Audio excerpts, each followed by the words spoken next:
Dana Gillespie here, and of course we're Globetrotting with Gillespie. I haven't globetrotted that far from my home. I'm standing on the bridge, the Serpentine, over the Serpentine Lake, the wonderful old bridge. So if there's traffic noise behind, there are a few cars. This is in London, of course, in Hyde Park. This is my hometown. I'm very much a Londoner. And if you hear extraneous noises behind me over the lake, it's swans, Canada geese, Egyptian geese, coots, cormorants.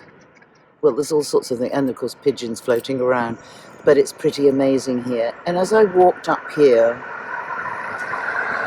I was ruminating on love and death. It's a strange thing. I mean, I do look around the world and see there isn't actually enough love.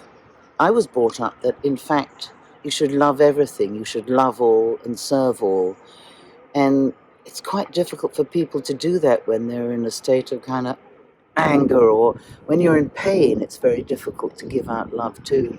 So these are the sort of places my thoughts go to when I go for a walk, which I do every morning, since lockdown actually, at 5:30 in spring or 6:30 in the morning. It's the best time, the brain is clear.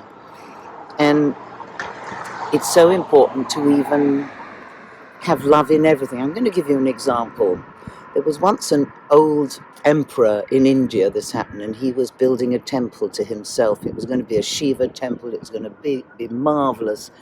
And he had hundreds of men working on this temple. So he decides one day to go down to see how the workmen are doing. He puts himself in disguise because he knows they won't speak to him truthfully otherwise. And he goes up to the first man who's chipping away. And he says to the man, why are you doing this? He said, oh, well, I'm just doing it for the money, because that's all I need is the money. So the man was rather upset because he's building this wonderful temple. So then he goes to the next guy and he says, who's chipping away on the stone. He said, what are you doing? And he says, I'm doing it to feed my family, and I want them to feel well, and that's why I'm working here. This was a bit of a better answer. And then he goes to the third man and he said, he was chipping away, he said, why are you doing this? What are you doing? And the man said, I'm doing this for the glory of God, to make the most beautiful temple ever, so that it will shine and inspire people for ages that go by. Now that kind of attitude, I mean, maybe you don't want to do things for actually what we might call God, but one should be doing things to inspire people, to make them feel good. Everything. I always say to women, and men too actually, if you're chopping your vegetables or fruit, do it with love, because if you're whacking something with anger, you're going to be feeding yourself anger. It's very subtle, but the body will feel it. I know you may all think I'm certifiable and bonkers, but believe me, I'm a woman of experience, and I know what I'm talking about. So here it is at 6:30 in the morning. It's pretty cold. I got a slightly dripping nose from the temperature. So that's my feeling about love this morning. And death, well, it's inevitable. I don't know why I started to think about death. Perhaps because a few friends of mine have been dying recently. I'm at that age. My wonderful sax player who'd been in the band for 40 years, Mike Pace, he's blowing his saxophone up there in the big blues band in the sky. So I thought I'd just sing a song a cappella with only the birds as the background and the occasional car, perhaps a sweaty jogger. They come panting past me now and again. I thought I'd sing a song called Strange Are the Ways of Love. And it's one that I sung at my mother's funeral, because when somebody dies, it's actually the people that are left behind who are in pain. I mean, the one who's gone is gone. But they leave pain behind. And I thought, looking at this extraordinary view at this hour on the Serpentine, I mean, sadly, it's a bit misty. Normally at this hour, you've got bright orange and pink skies, and the clouds you feel as if they're alive, and you can go for a walk and hear the dawn chorus. I mean, most people aren't interested in the dawn chorus, but I tell you, when the birds are singing, it's really uplifting. And when the squirrels come up to you and beg for a nut because they know that, look what I've got in here. I travel around with a tin of nuts because somebody might be hungry and I have to feed the world, whether it's with nuts or with music. So this song I first sang at my mother's funeral when she died in Norfolk, where I'm from, up north. Well, it's not really north, but Norfolk, it was East Anglia. And I stood up alone on the kind of pulpit bit and sang to the congregation, which were mostly all my relations. And it's really to remind people that life goes on. It's one of those things we have to accept it. And we have to, oh look, a pigeon nearly flew up to here. Wouldn't it have been great? Before I burst into song, I'm just going to tell you a quick story. I was singing in Kyrgyzstan, in Bishkek, the capital, and I was giving a talk on love, actually, and interspersed it with music in this extraordinary old building, sort of the town hall of Bishkek, filled with Bishkekians, Kyrgyzstanis who come to see me. They must have wondered what the hell I was doing there. Fabulous country. I fell in love with it instantly. However, I'd started, and the place, of course, had no heating. It was Arctic, freezing cold. We were all wrapped up. And I'd started to talk, and just as I was about to burst into song, an old pigeon who'd been up in the rafters, obviously I'd wakened him from his slumbers, came out, gave a little circle above me, did a big shit that landed at my feet and flew off. That meant the whole audience and myself burst into laughter. You see, even in dark places, suddenly some light can come in the most extraordinary way.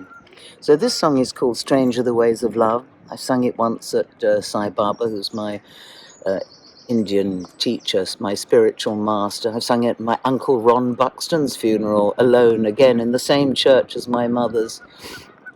I think I have to blow my nose, which is not a very nice thing to do, but it's the coldness.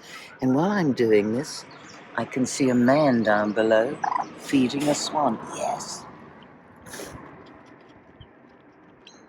Good for him. I've seen him before, actually, this guy. He does sometimes come in, and you get regulars at this hour of the morning, nutters like myself, who go round and look, all the other swans are starting to swim in. And while they're doing that, I might start to sing. When all looks dead around you and the earth seems bare, that's when you find a flower growing there.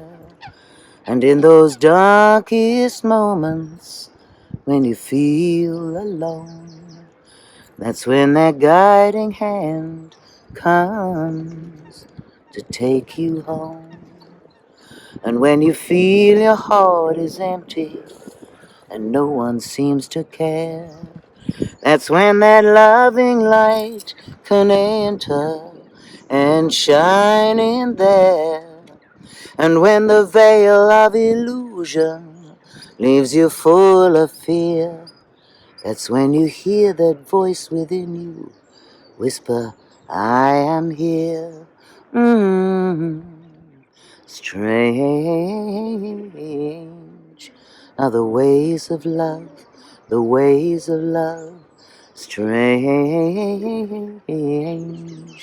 are the ways of love, the ways of love. When you think you can't go on and you've had enough, look out, 'cause strange are the ways of love. And when you feel you can't go on, you're in deep despair, just remember God won't give you more than you can bear. And if you wonder, can He hear you when you say a prayer? Just show me where He's not, for He's everywhere. Strange are the ways of love, the ways of love. Strange are the ways of love, the ways of love. When you think you can't go on and you've had enough, look out, 'cause strange are the ways of love. Well, you know, singers, blues singers shouldn't sing at 6:30 in the morning. They're bound to be scratchy. But hey ho, I just wanted to pass a little love on to you at this time. And tune into Globetrotting next week. I've got some good guests coming up, actually. I can't persuade anyone to come up with me onto the bridge at 6:30 in the morning, but in the afternoons, people are more willing to sit on my sofa or sit in my front garden. Till next time, peace, love, and 5-star hotels.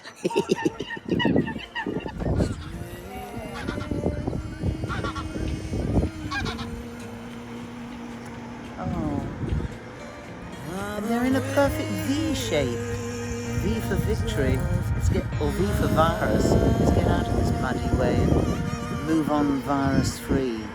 We will eventually.